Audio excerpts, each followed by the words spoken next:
Excel has another tool that's similar to freeze frames called split. I'm going to move my cursor all the way to the left about halfway down my screen, and then I'll hit Alt, W, and S for split.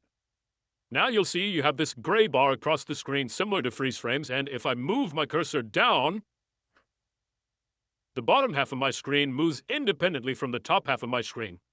The difference is I can hit F6, and that will move my cursor to the top half of my screen, and I can move it as well. And now I have two independent panes that I can move separately from each other.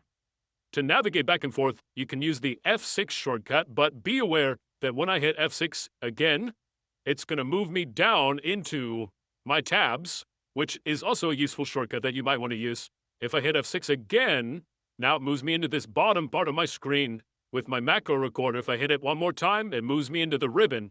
And then if I hit it one more time, finally I'm back in this bottom pane. So I can move from the bottom to the top using F6. Instead of having to go through that whole cycle, I can hold Shift and then hit F6 and it'll move me back down. Similar to how Shift-Tab reverses the cycle where you move through the menus.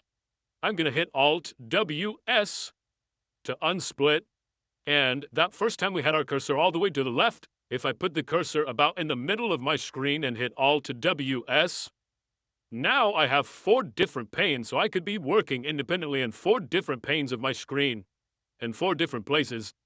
I personally don't use this feature very often, but I can imagine it would be useful if you're working in a lot of vertical models where you have all of your different income statement, cash flow, balance sheet on one large, very long worksheet. It might be useful to be able to jump back and forth between those so that you can link things together more efficiently.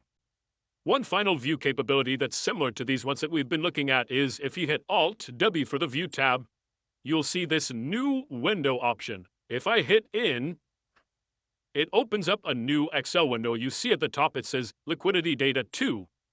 If I go to my first tab, this vertical tab, and then I change the fill color here to red.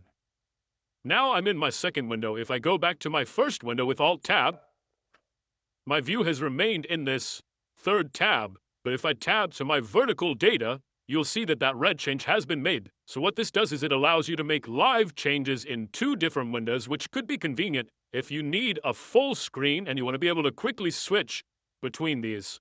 Right now, it's not that big of a deal because this workbook only has 3 tabs, so I can quickly control page down, control page up to move between my tabs. If I had a model that was many different tabs, this new window feature might be useful if I were working on one tab at the very beginning of my model and another tab all the way at the end of my model. I could have a new window and have one window open at the beginning tab, one window open at the end tab, and then just Alt-Tab to jump in between, make connections, make changes, and that sort of thing.